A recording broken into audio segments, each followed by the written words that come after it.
Tayo po ay tumayo at buksan po natin ang salita ng Diyos.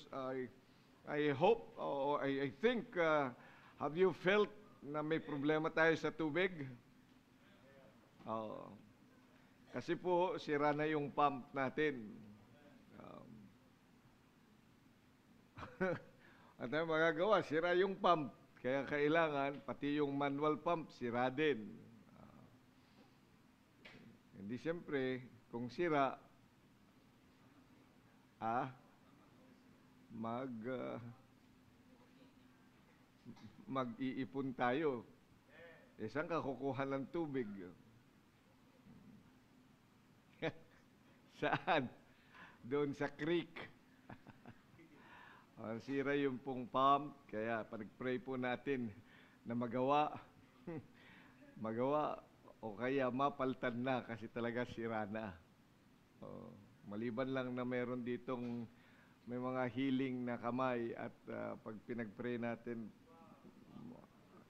ma-pray over mo, maghimala siya,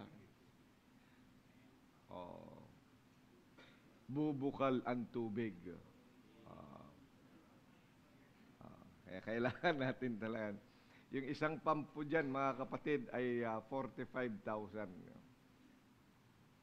So, yung kagaya nung sa atin, kasi kailangan deep well.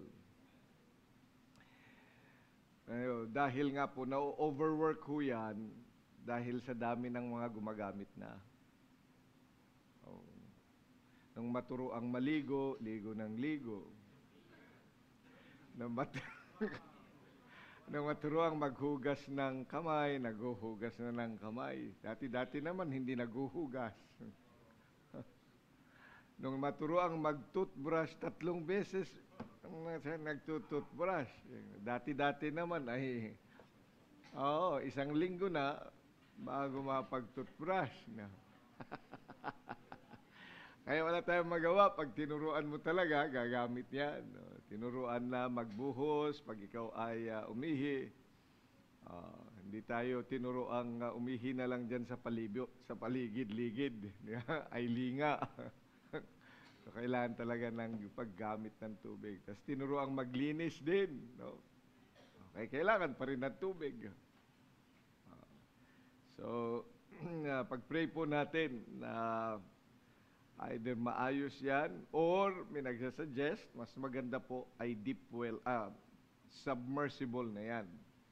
Para mas malakas, para doon sa kabila, malakas yung tubig.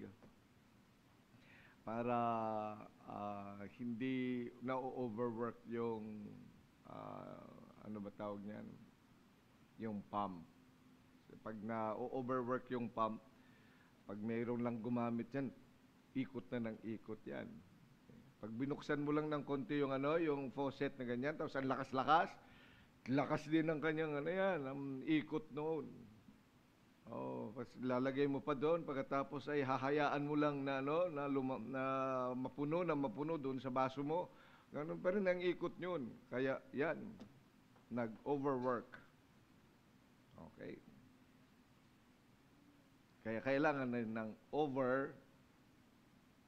overpayment. 45,000 yan eh. Sino nagamit ng tubig dito? Patas ang kamay. Sinong hindi naliligo dito? Kung hindi kayo nagamit ng tubig, ay mapalad-palad kayo. Pero bilang mga anak ng Diyos, panalain po natin yan. Numbers 21.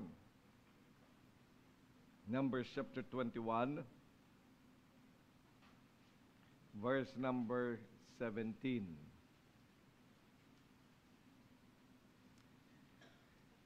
Ang salita ng Diyos na nariyan ay napakagandang bagay.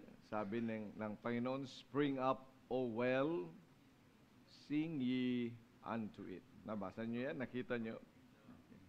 Verse 17, let's read all together. Then Israel sang this song, "Spring up, O well, sing ye unto it." Verse 18, The princes digged the well, the nobles of the people digged it by the direction of the lawgiver with their staves. And from the wilderness they went to Mathana, and from Matana to Nahaliel, and from Nahaliel to Bamoth, and from Bamoth in the valley that is in the country of Moab, to the top of Pisgah, which looketh toward Jeshimon. Yan ang awitin, haba nung kanilang awitin. Ano kayang kanta nito? Ikaw kaya Robin, kaya mong kantahin ito? Then Israel sang this song. Magandang project sa music to, no? Lagyan ng tono ang awiting yan. Okay, but the word of God is, spring up, O well, sing ye unto it. Ay manalangin, dakilang Diyos, pagpalain mo po ang inyong salita sa aming kalagitnaan at nawa ay maunawa po namin ang mga bagay na ito.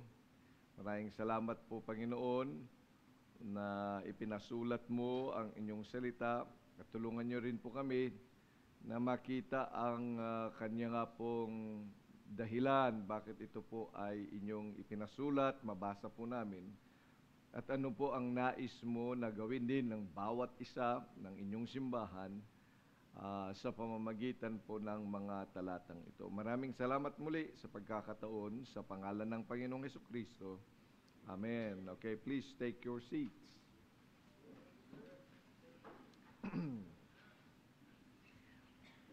Spring up, O well, sing ye unto it. Sa totoo ay kung titingnan nyo yung verse number 16, ay ito yung tinutukoy na well. Ayan po yun, verse 16.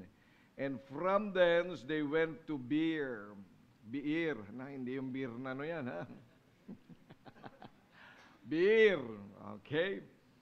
That is the well whereof the Lord spake unto Moses, gather the people together and I will give them water. Parang tayo lang, nangangailangan ng tubig. At kailangan ng water, ng springing up, na water that should spring up from that well, from Beer. Beer, ibig sabihin yan ay well. At yung salita yan na beer ay meron pinagkukuhanan pang iba doon sa Genesis chapter 16. Tingnan niyo, sa Genesis chapter number 16 ay sa panahon ni na Abraham, okay, na sila ay nag-ayos din ng ano ba yun? Hindi nag-excavate. Ano ba yun? Naghukay sila. Okay. Naghukay sila. Sa Ilocano kasi ang naiisip ko, agkalida kung nalamot na iti, agkalida mo ti sudan. Tapno makakuha da kumano ti danom, ijay ijay daga kung na. Okay. Siya mga Ilocano to. Kami lang yata ni Elena ang magkakaintindihan nito. Si Jomar, sino pang Ilocano dito? Sino? Okay. Hindi, tayo lang, tagsasaon lang. No. Baybayan tayo, dagito yung natataod to yan. Okay. Si Ma'am Yoli. Ilocano din pala. Okay. So yan yung sa panahon ni Abraham. Ano sabi ng Genesis 16:14? Wherefore the well was called Beer Lahai-roi. Beer Lahai-roi. Behold, it is between Kadesh and Bered. ito yung ano yan, yung well na ipinakita ng Panginoon kanino kay Hagar noong siya ay lumikas ng pinalayas. Kailangan niya ng tubig. And so, kaya niya tinawag na Beer Lahai Roy, kasi nga, the well of him that liveth and seeth me. Yan ang ibig sabihin nun. So may vision, ang Diyos mismo ang nagbibigay ng vision ng mga bagay na yan. So nakikita niya yun. And so, pag sinabing beer, it's well, magandang bagay. Okay? Now, sabi ng ating text ngayon, no? Spring up, O well, sing ye unto it. So, remember that in the Bible, ang mga bagay na isinulat diyan ay mayroon lagi na dahilan upang tayo ay makaunawa. Okay? Para ito po ay sa atin pong ikagagaling. Okay? Sa Romans 15, tandaan nyo pa yan? Tingnan nyo, Romans chapter 15. Romans chapter number 15. Ano ang sabi ng salita ng Diyos? Verse number 4. For whatsoever things were written aforetime. No, kagaya nito, isinulat tungkol sa spring up o well, tungkol sa well, tungkol sa balon. At ang sabi na dapat ay magbigay ka naman ng tubig. Ikaw na balon, magbigay ka ng tubig. Dapat manggaling sa iyong maraming tubig. Sing ye unto it. So this is it. Ang sabi ng Panginoon, for whatsoever things were written aforetime, were written for our learning. So what is our learning about that? Gusto natin tingnan, ano ang learning natin? Ano maiintindihan natin patungkol doon sa well na ito? That the Word of God says, spring up, O well, sing ye unto it. Kumbaga ay parang, bakit ang turing ng Panginoon dito sa salitang ito, the well is someone, a person. Personified. Di ba sa English? Personification, ang tawag natin diyan. Yung bagay na hindi naman buhay, ay tinitreat mo siyang parang tao. So well, a well, tao ba yun? Ano ito? Tao? Bagay? Bagay ba yan? Bagay, well, balon. Hindi siya tao, tama? Pero bakit ang sabi dito, spring up, O well? Kinakausap niya yung balon. So anong learning natin dyan? Ano ibig sabihin nito? Who is this well? What is this well all about?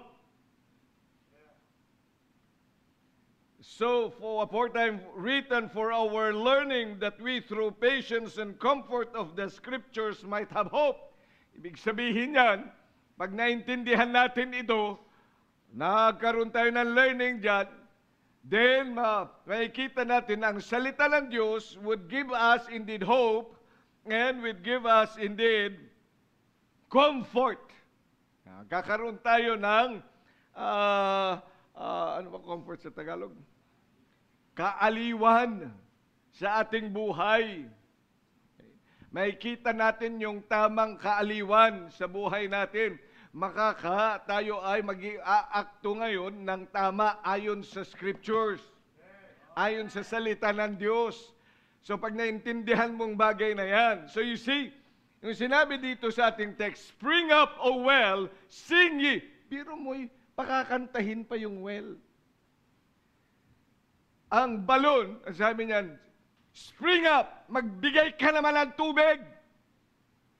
So, ibig sabihin pala, kausap ay tao diyan. No. Amen. Mag-smile ka naman. Di ba? Kausap niya. Ano? So, personification. Spring up, oh well. So, sino tinutukoy nito? Dalawa ang gusto kong makita natin ngayong gabing ito. Ang tinutukoy na well. Na nais ng Diyos na magbigay ng tubig at nais ng Diyos na umawit. Spring up, oh well. Now, tingnan nyo sa John chapter 7. John chapter number 7.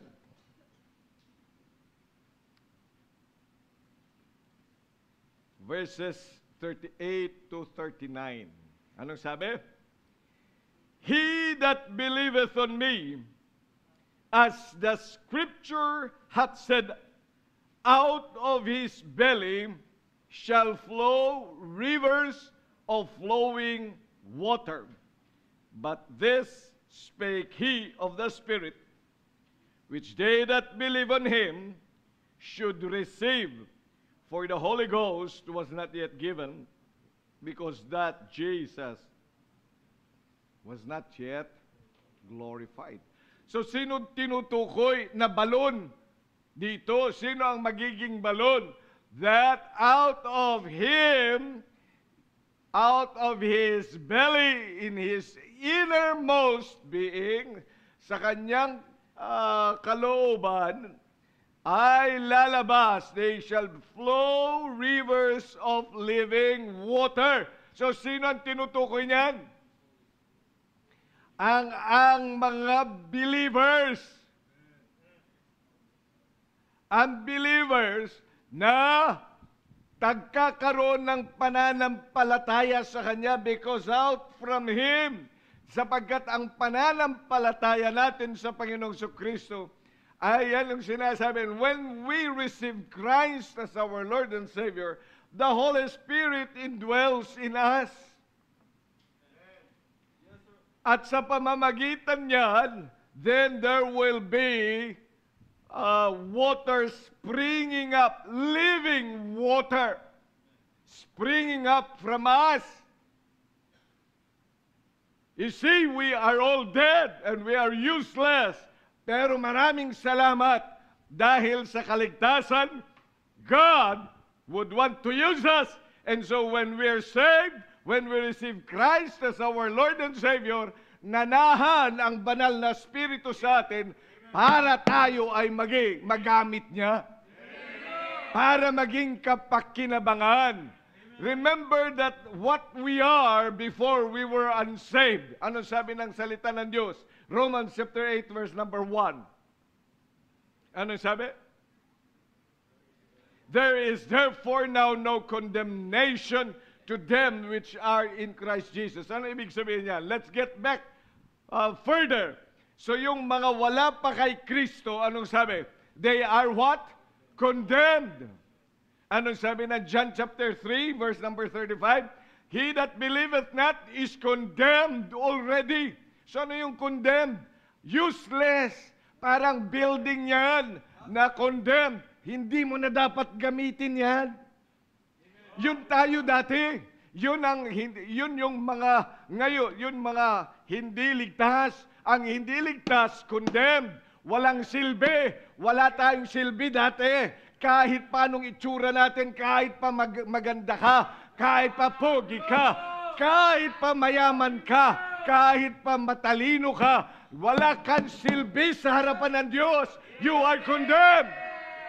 Kaya huwag kang magmamalaki sa Diyos. You are condemned already. At wala kang magagawa. How could you spring up? How could water come out from you? How could someone drink from you? How could you give life? How could you refreshen a person? You can never do that outside of God. Kasi nga condemned tayo.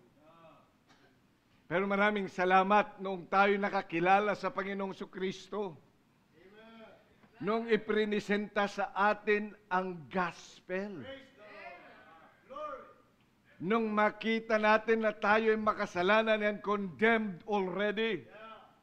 Ibinigay sa atin ang pag-asa na maaari tayong bigyan ng bagong buhay, ng bagong pag-asa.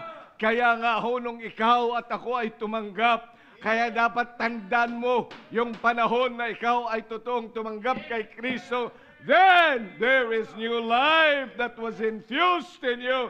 The Holy Spirit dwelt. At ang sabi ng Panginoon, He that believeth on me, as the Scripture had said, out of his belly. Ano yung belly na yan? Hindi lang tiyan yan. Ang ibig sabihin ng salita ng Diyos, kundi out from his innermost, from his heart, from that which is not sin of man, sa kanyang kaloob-looban, sa kanyang buong puso, then out of it shall flow rivers of living water. Amen. Yan po yung ibig niyang sabihin ng ating Panginoon. Spring up, O well, sing ye out. Kaya dapat ay nauunawaan natin bilang mga mananampalataya na tayo ngayon, dati-dati, walang tubig, patay. Pero maraming salamat sa Diyos, binungkal tayo ng Panginoon.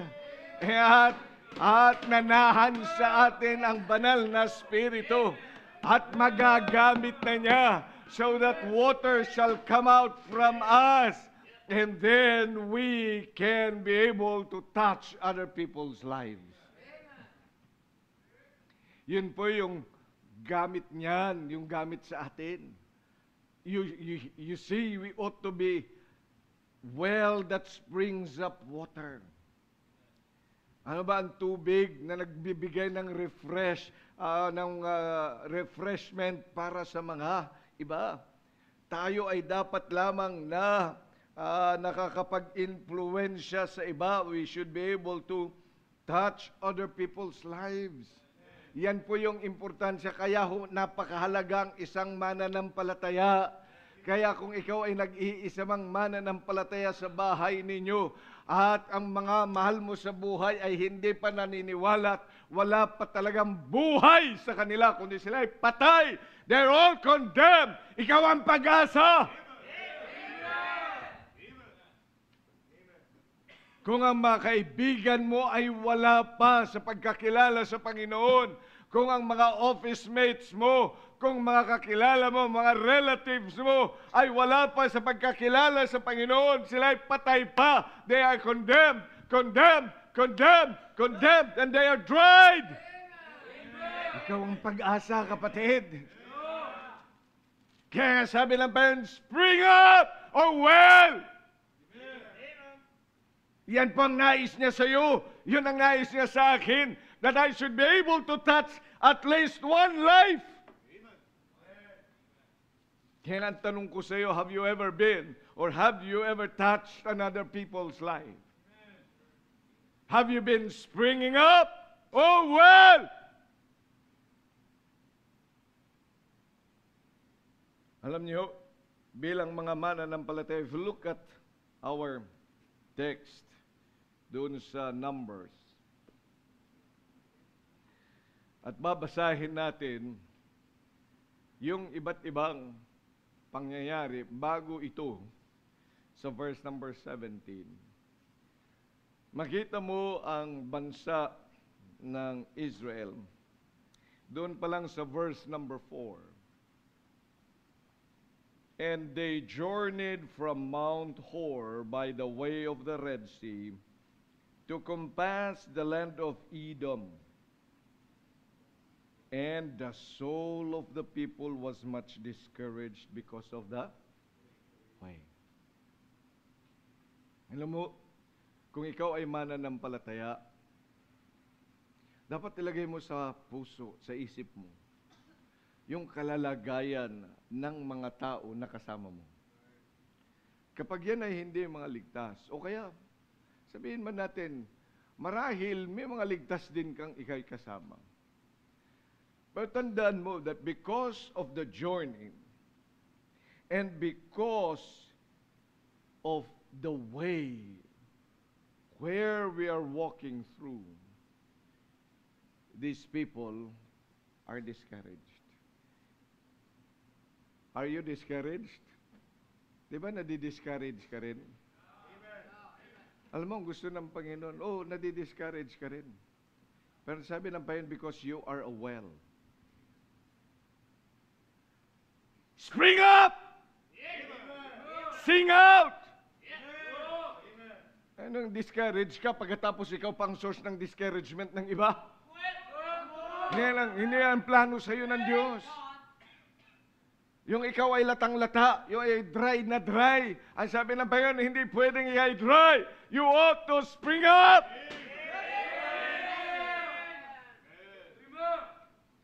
Bakit o? Sapagkat ang buong bansa, they are all discouraged. Ay, anak ka na ng Diyos.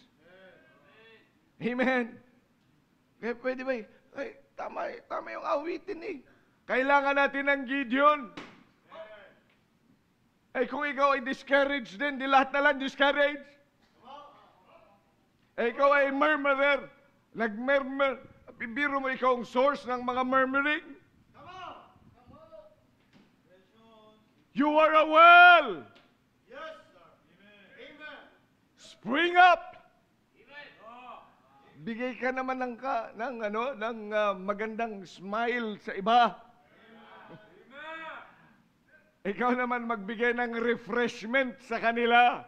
Hindi yung discourage at magbibigay pa ng much murmuring. Tingnan, because of that, look at verse number 5. Anong pangyayari dito sa mundong yan? And the people spake against God. Biro mo yan, dahil sa kanilang kahirapan, they can speak things against God.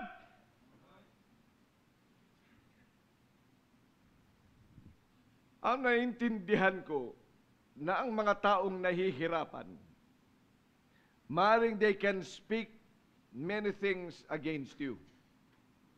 Kasi kapwa-tao mo lang yun. Pero kapag pati Diyos ay isinama, may problema. Sobrang problema yan.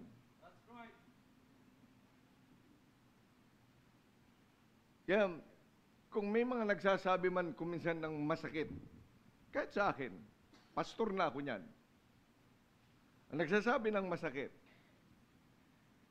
naintindihan ko pa sila. Kasi hindi naman ako Diyos eh. Siyempre, may pagkakamali. Siyempre, hindi magugustuhang mga sasabihin ko, decision ko sa buhay. Meron yan. Pero yung ikaw ay magsalita laban sa Diyos, anong uring buhay meron itong mga taong to? Tandaan natin mga kapatid, are you saved? If you are a well, people's lives are just like this. Kaya nga, magtino ka. Sa Tagalog niyang spring up, magtino ka na. Magtino ka naman, kapatid. Marahil ikaw ay discouraged. Marami ka ring mga struggle sa buhay. Marami kang mga gagawin. Marami kang mga dapat na matapos. May mga pangarap ka rin naman. Sapagkat ikaw ay tao rin na may puso at may damdamin. Nasasaktan din naman.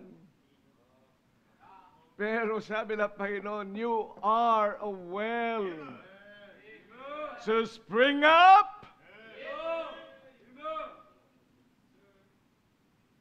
Tingnan pa sa verse number 6. Ano yung kakukomplain nila, pag-away nila sa Diyos, mas lalo silang nahihirapan. Ang hirap ng anong daan, mahaba na ngayong lakbayin, complain pa rin na complain. Kaya anong sasabihin ng Diyos? Tapos lalabanan pa ang Diyos. Lalabanan pa ang man of God. Sa tingin mo gaganda ang buhay mo kapag salita ka ng masama o masakit, basta nailabas ko na yung galit ko. Yun, sige, nailabas mo na yung galit mo. Akala mo umayos na buhay mo? Biro na kapag salita ka ng masama laban sa man of God. pagkatapos nagsalita ka pa ng laban sa Diyos, hindi aayos ang buhay mo, kapatid.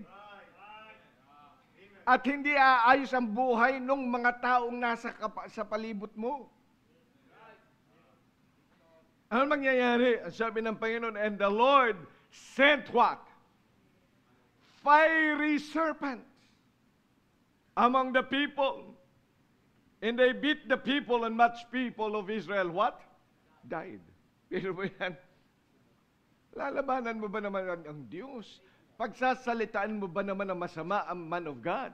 Ay, talagang hindi ka tatantanan ng Panginoon.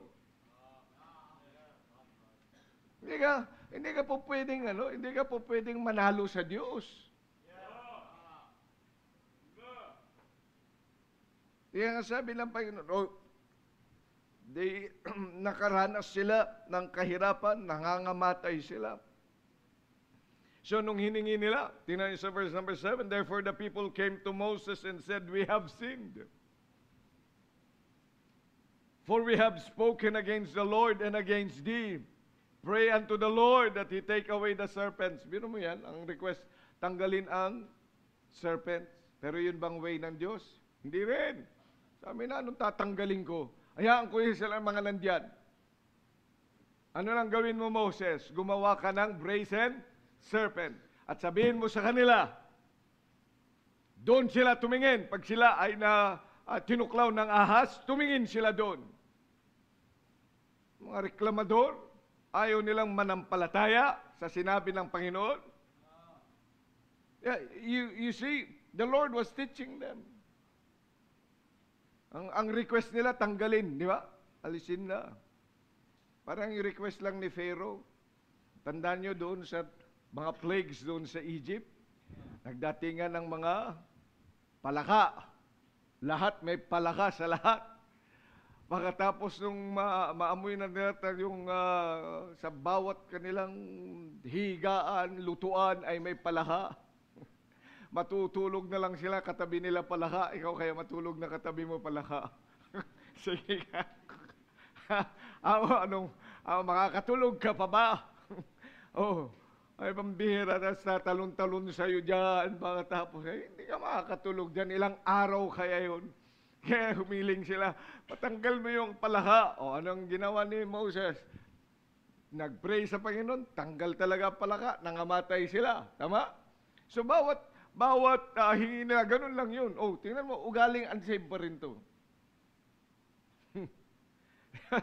Ugali pa rin to. Ganyan ang mga unsaved. Ugali nila, gusto nyo tanggalin lahat yan. Hindi nila makikita, hindi man lang nila sabihin, ano ba ang nais ng Diyos sa buhay ko? Pagkatapos ikaw na well, ikaw ay kasama pa rin nila, ganun ka rin. Kaya sabi ng Panginoon, spring up, O well! At maintindihan mo the way of the Lord.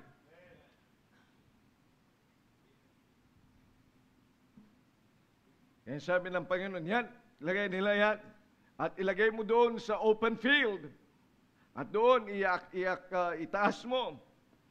And if they're going to look at it, they will look and they will what? Live. Yun yung kanta natin yun, mga kapatid. Look and live, my brother, live. Look to Jesus now and live. At yun din yung sinabi nan, if I be lifted up, I will draw all men unto me. So yun yung brazen serpent. Tingnan nyo pa, ano pa ang problema ng mga tao?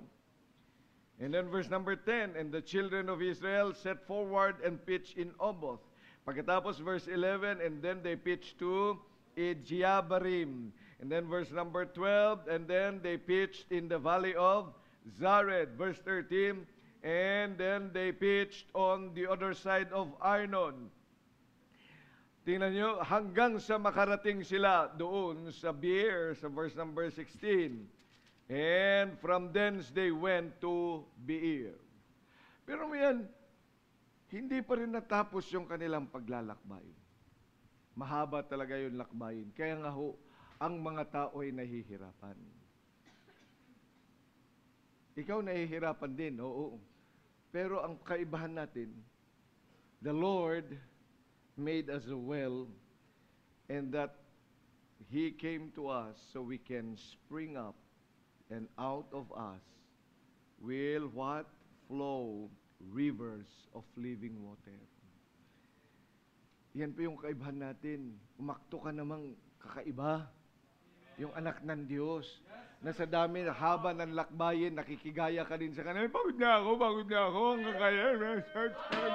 Walang tubig. Discourage ako. Give me space. Ikaw ay anak na ng Diyos. Spring up, oh well. Ikaw ang pag-asa ng tahanan ninyo. Ikaw ang pag-asa ng mga kaibigan mo. Huwag ka ng paawa effect. Oo. Kasi nga, tayo po ay binigyan na ng buhay ng ating Panginoon. Alam mo, they are spiritually vexed. You know, people are spiritually vexed. Ay, tingnan mo sila. Huwag kang kasi masyadong tumingin doon sa kanilang. Akala mo ang saya-saya nila. Akala mo lang yun. Pag wala sila sa Panginoon, di sila nakikinig ng salita ng Diyos, hindi yan mga masaya. Dahil ang kasiyahan ng isang tao is a close relationship with the Lord. Makinig ka, maigi sa akin. Ang tao ay may kaluluwa at may espiritu. At ang nakakaramdam ng pangungulila o ng kawalan ay ang kaluluwa at ang ating espiritu. So marahil yung iba, ang dami ng pera, ang daming kinakain, ang daming dumadating sa kanyang Shopee at saka ng Lazada at saka ng Alibaba at saka ng Amazon. Ang dami yan ang dami yan mga pagkain, pambira, may pagkain siya. 5 yung kanyang ulam. Matindi yan, no? Oh. Tapos meron pa siyang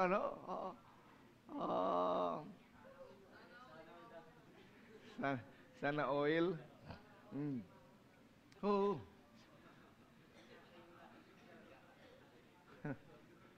Alam mo, tapos ganda ang garapan ng damit. Puting-puti. Hindi talaga, oh. Ay, hindi naman kakanta sa choir. Yung mga kakanta sa choir, hindi makakanta kasi walang puting damit.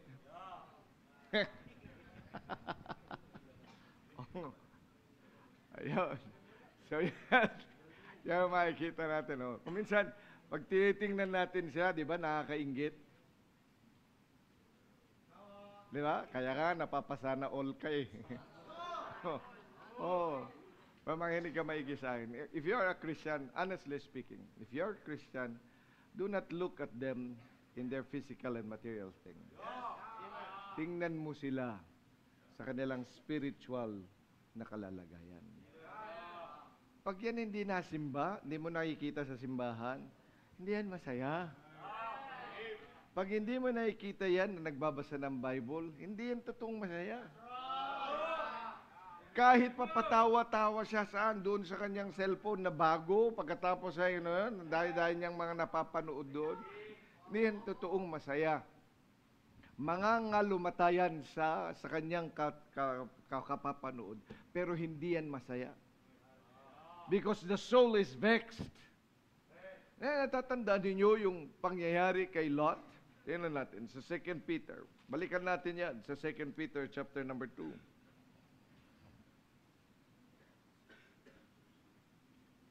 Verse number 8. Pero sa 7, ito ang sabi. And delivered just Lot, vexed with the filthy conversation of the wicked, for that righteous man dwelling among them, in seeing and hearing, vexed his righteous soul from day to day with their unlawful deeds. Tingnan mo yan. kapag yan ay masyadong exposed sa sanlibutan, hindi siya exposed sa gawain ng Diyos. Hindi siya exposed saan? Sa salita ng Diyos. Wala siya doon sa ginagawa para sa gawain ng Diyos. Hindi yan magiging masaya kahit kailan. Dahil kulang at kulang lagi. Oo, marahil yan ay nagsasucceed saan? Sa kanyang mga plano sa buhay. Oo, marahil nakukuha niya yan. Pero pansamantala lang yan. Para lang yung ano yan eh, para lang yung mga medalyon na nakukuha natin. Pero pag nakuha mo na yung medal mo, after one day, wala na. Sige, isuot mo nga kung masaya pa rin. Ang saya-saya nung tatawagin. A Soul Winner Award. The medallion goes to Jonathan Matuto. Palakpakan. Pag-akyat dito, di ba? Alam mo naman, ang saya-saya. Talaga ang ngiti. Pero tingnan mo, isuot mo pa rin yan kung nakangiti ka pa rin. Hindi na, wala na.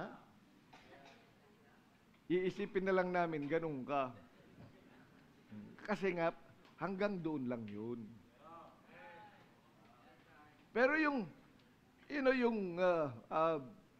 real satisfaction of the soul and the spirit is eternal and spiritual. Kaya habang ikaw ay nakakapag-pray, habang ikaw ay nakakapunta ng simbahan, habang ikaw ay nakapagbibigay sa gawain ng Diyos, habang ikaw ay nakakapangaral ng salita ng Diyos, habang ikaw ay nakapag-i-invite ng mga tao doon sa simbahan para pumunta dito, habang ikaw ay ginagamit ng Diyos para magdala ng salita ng Diyos sa iba, yun yung nagpapasaya sa atin. Yun ang talagang magbibigay ng tamang kasiyahan. That is a well that is springing up with living water. Meron kang nababahaginan saan? Ng salita ng Diyos. Yan po yung nagbibigay ng tunay na kagalakan. At tingnan nyo si Lot, he was there hearing and seeing them daily. Yung kanilang kalokohan, yung kanilang TikTok, yung pagsasayaw doon, yung kanilang mga green jokes, yung mga wala naman silang lahat ng kanilang mga, lahat ng mga yan ang hindi magpapasaya sa iyo. Pero yung makita mo ang isang tao na naligtas, tumanggap sa Panginoon, at tuwang-tuwa siya. Pagkatapos makita mo yan na nababago ang kanyang buhay, na nagkakaroon na siya ng pagnanais na makapagbasa ng salita ng Diyos. Madala sa simbahan, sila ay magbagong buhay. Nakikita mo ang mga taong yan, then there is much joy.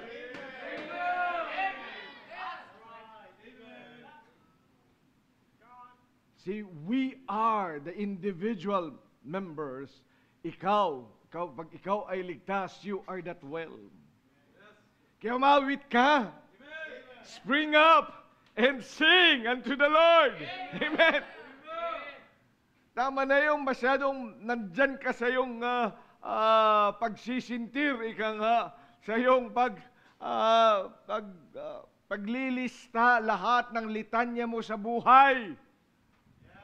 Lahat ng iyong mga kahirapan sa buhay, mga sakripisyo. Tigilan mo na yun. Ang dagdagan mo ay ang pangangaral ng salita ng Diyos, touching other people's lives, helping them out of their vexation, their discouragement, yung kanilang mga bagay na kahirapan sa kanilang buhay. Yung hindi nila pagkaintindi sa paraan ng Diyos. Pakita mo sa kanila kung paano umintindi sa Panginoon na kahit pa nasa gitna ng kahirapan, ay meron pa rin kasiyahan sapagkat hindi naman dyan batay ang aking kagalakan. Pakita mo sa nila, the way of the Lord.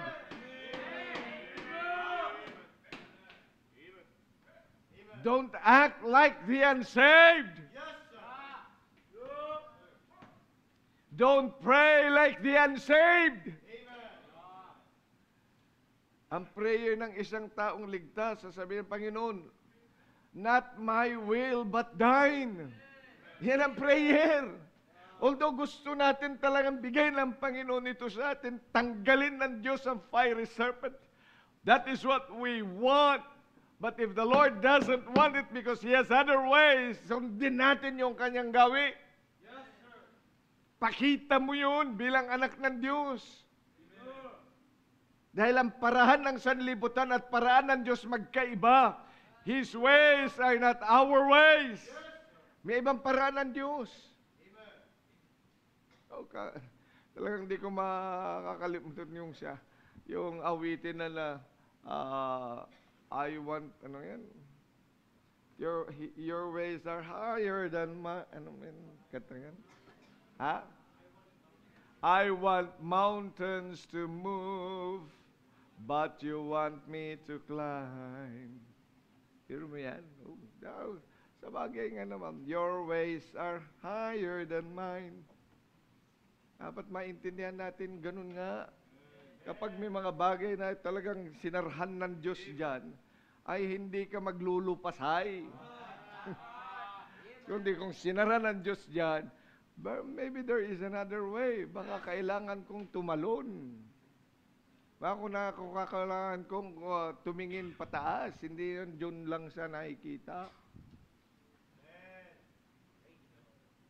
Bilang mga mananampalataya, kaya pag-igihin mo yung pagsunod sa kalooban ng Diyos. Amen? And then, of course, this will talks about our church. Are you a member of the church? Amen.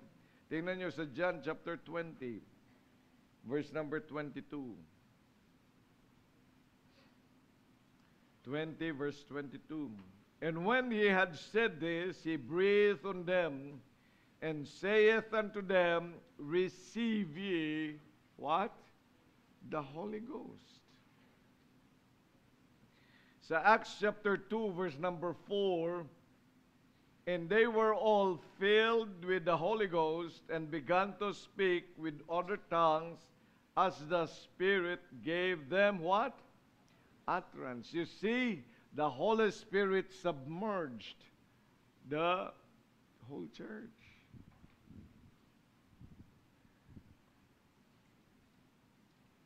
So that from our church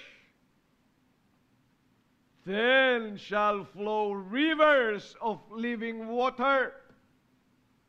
Amen. Dapat bilang mga anak ng Diyos, if you are a member of this church, ang ating prayer, ang ating desire is that this church indeed be able to impact on the community where we are. Dapat ay maramdaman nila ang presensya ng Christian Bible Baptist Church dito sa Los Baños at sa ibang mga lugar. Hindi lamang dito sa mga karatig na lugar, kundi sa ibang mga lugar, doon pa sa ibang bansa, if that is the case, because we are a church that must have been imbued and empowered by the Holy Spirit. Kaya nga dapat bilang mga mananampalataya, yan ang panalangin natin, that God indeed will call from among us men and women who will give their lives for mission. Para sila ay may padala sa ibang mga lugar at sila din ay magamit ng Panginoon to put up a church just like ours. At marami pang mga kaluluwa ang mga ligtas. At doon mabuo din ang iba pang mga simbahan. Hindi lamang dyan sa Kalawan magkaroon. Hindi lamang sa San Pablo. Hindi lamang doon sa San Fernando City. Hindi lamang dyan sa Antipolo. But anywhere, somewhere, all over the world, ay dapat may manggaling dito sa Los Baños. Diyan ang dapat ay pinapanalangin ng bawat isa. Hindi bagayan din ang hiningi ng Panginoon, pray ye the Lord of the harvest. Kung saan panalangin mo para sa mission. Kung saan panalangin mo na tumawag ng Panginoon ng lalaki at ng mga babae para saan? Sa gawain ng Diyos. That they can give their lives for mission work. At kumusta yung pagbibigay sa mission? Sa yung faith promise offering. How is your faith promise offering? Bilang mga anak ng Diyos, ay dapat lamang magkaroon talaga ng revival saan? Sa ating simbahan. Na maging mas aktibo tayo saan? Sa mission, sa larangan ng pagbi-mission.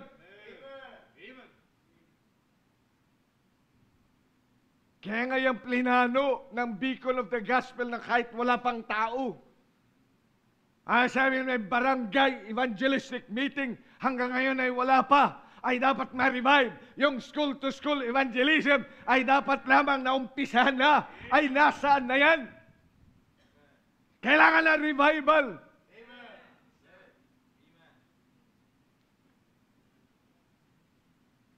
You know, the world is in chaos.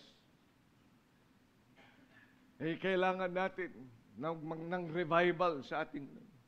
Na dapat maging excited ang mga tao saan? Sa evangelistic meeting na dapat lamang ay naumpisa na, mag-Oktubre na. Saan bang mga leader na yan? Kailan ma-revive? Ituturo ko na kayo? Ay, kailan dapat ba excited tayo diyan? Are you praying for revival? Are you praying for that? Na dapat talaga maumpisahan yung bawat barangay sa bawat division. Sa mga division head na yan? Ang mga barangays na dapat yan ay naumpisahan na meron na yan, na dapat ay may evangelistic meetings na tayo dahil nangangailangan ng mga tao. Asan yung mga eskwelahan yan? Where? We need to step up our soul winning. Katuwa nga ito si Kenji. Nasaan si Kenji? Nasa soul win? Sa klase, nagsa-soul winning na yan. Ay dapat kung yung mga estudyante, kayo mga nasa academy, mag-conduct din kayo.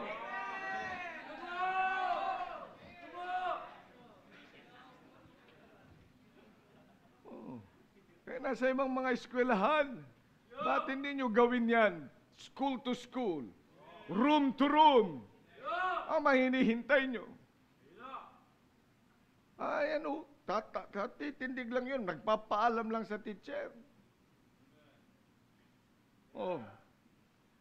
Kaya, Robin? Kaya? Nag-start ka na rin ba? Sa klase nyo? Bambira, yan ang mga kailangan natin na mga lalaki na titindig, mangangaral ng salita ng Diyos. Ikaw, sa klase nyo, Ezekiel? Kailangan na kailangan? Ang mga nasa kolehiyo? Kayo? Geisler, ayos na? Ni isa-isa ko na. Gawin natin yan. Amen? Yung mga nasa September. Bilang mga anak ng Diyos, kailangan talaga mangaral ng salita ng Diyos. Huwag tayong, dried na ang sanlibutan, punong-puno ng kasiyahan ang sanlibutan. Punong-puno sila ng mga makamundong kasiyahan. Ang kulang ay mga mangangaral.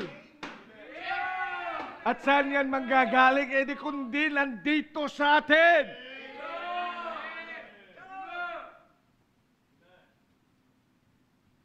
You know, yan ang totoong revival. You know, when people become soul conscious, bawat miyembro ng simbahan maging soul conscious.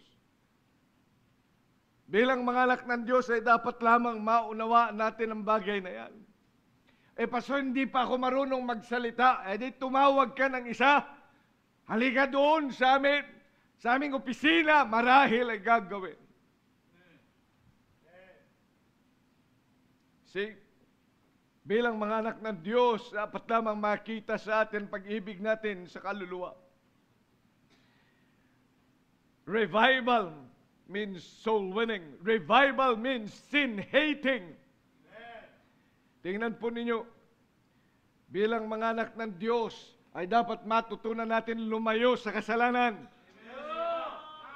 At bago mangyari yan, ay matutunan natin mag-confess sa ating kasalanan. Alam mo kung bakit you cannot live a holy life? Because you do not know what sin is. Tingnan po ninyo doon sa verse number 7, therefore the people came to Moses and said, we have sinned, we have sinned. Bilang mga anak ng Diyos, we can never live a holy life kapag yan may inaalagaan ka pa rin kasalanan sa buhay mo. Kaya hindi tayo magamit ng maayos ng Panginoon. He can only use us in the iceberg, the tip of the iceberg. Pero hindi totoong magiging makapangyarihan. Do you know why? Because we do not live in holiness. We must strive to live holy for the Lord. Ang sabi ng Panginoon, be ye holy as I am holy. Kaya matutunan ng bawat isa sa atin ang simbahang ito na punuin lagi ang altar, humihingi ng confession ng ating mga kasalanan. Every time we come to church, do not be so complacent na parang wala kang kasalanan, that everything is okay. No! We have sinned against God. Kailangan maintindihan yung bagay na yan na dapat lamang lagi na yung ginagawa sapagkat nandito pa tayo sa makasalanang mundo at nandito pa tayo sa katawan nating makasalanan. Huwag kang maging complacent. Hindi dahil lagi kang nasa simbahan, lagi kang nagbabasa ng Bible, lagi kang nasa soul winning. You need to take good care of your soul. Huwag kang mag-aalaga ng kasalanan. Kaya ang hihingi mo sa Panginoon, Lord, even the sin that I do not know and that I might have missed, ipakita mo po, Panginoon, sa akin so that I can serve you well.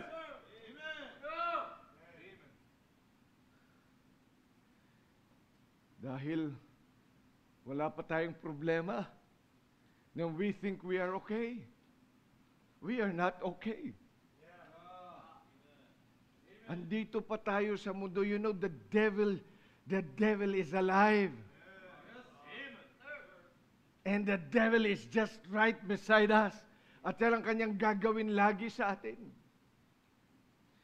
You know why the well cannot spring up good water and cannot sing up?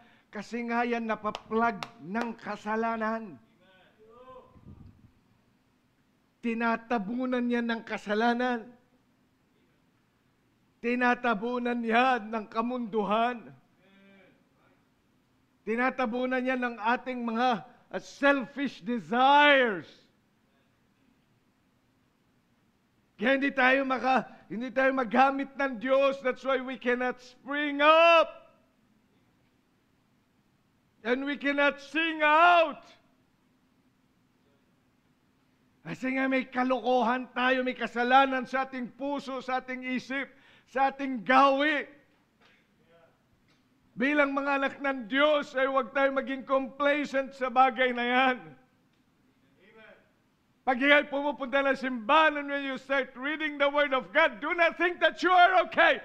Ang dapat lagi nating tinatanong, Panginoon, whatever sin is in me, pakita mo po, Panginoon.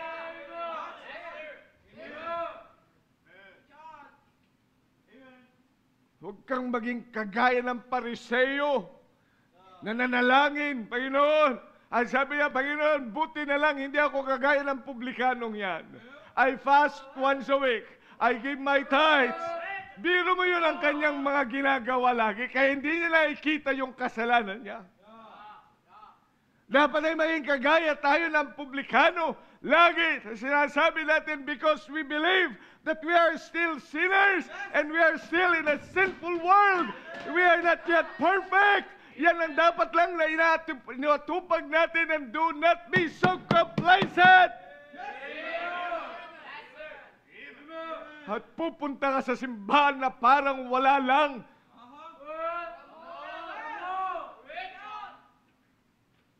Ang kailangan natin ng mga tao who would really desire the holiness of God.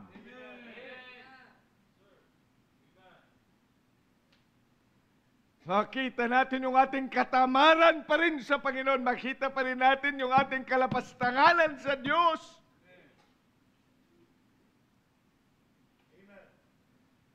Yung ating mga gawi na kahit kailan ay hindi nakapagbigay ng kaluguran sa Panginoon. We're looking at the way we want, not what God wants.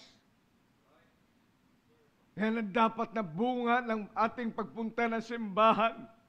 Kaya tayo pumunta ng simbahan, lalabas pareho lang. Do you know why? You have not been convicted of your sin, and we did not ask the Lord, Lord, pakita mo yung kasalanan ko. I'd like to live a new life. I'd like to live a life that is just like you.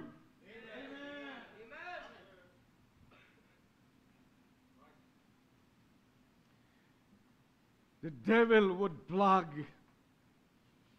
this well. And the old sinful nature, yan ang kasama niya. Magkakuntsaba sila ng dyablo, ng sanlibutan, ng ating so old sinful nature, at ang dyablo.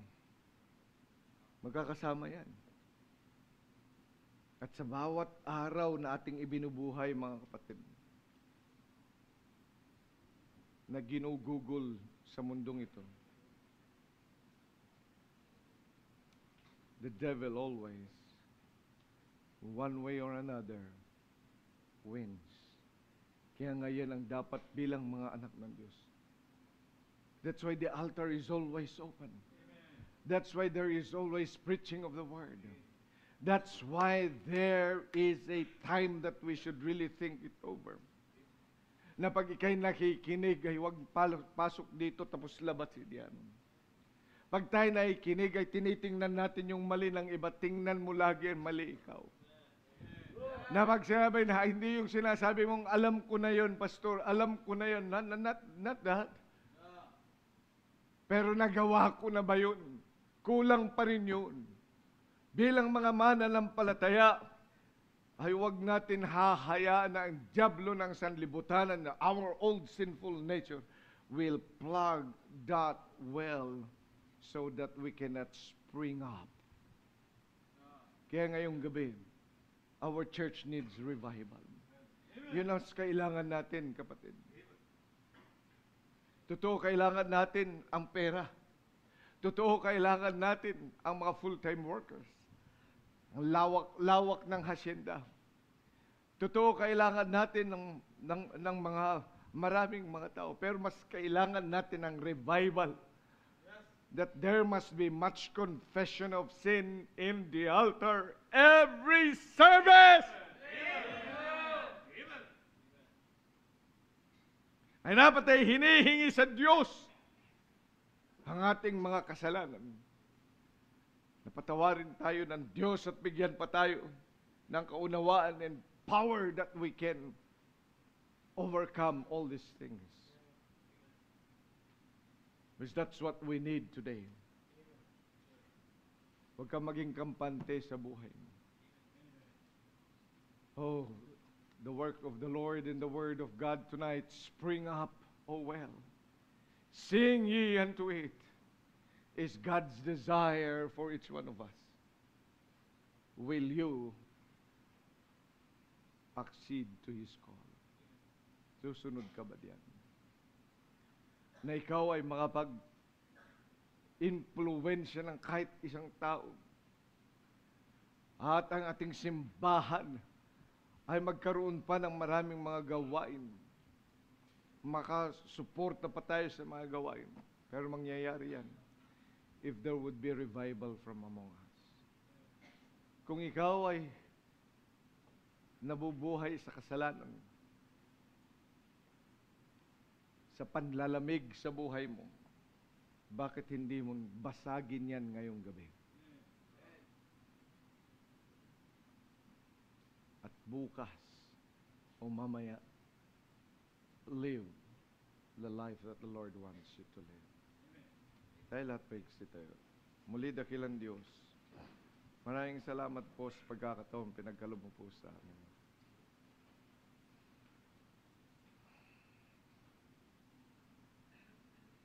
Nihiling ko po, Panginoong Diyos, we could really be a spring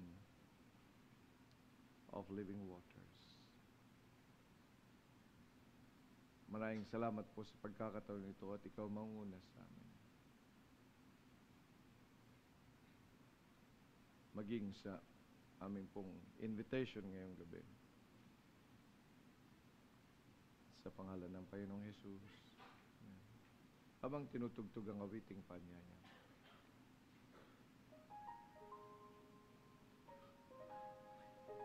Kung ikaw ay kinausap ng Diyos anywhere in the message, ba't di tayo lumapit sa Panginoon, may pag-usap sa Kanya.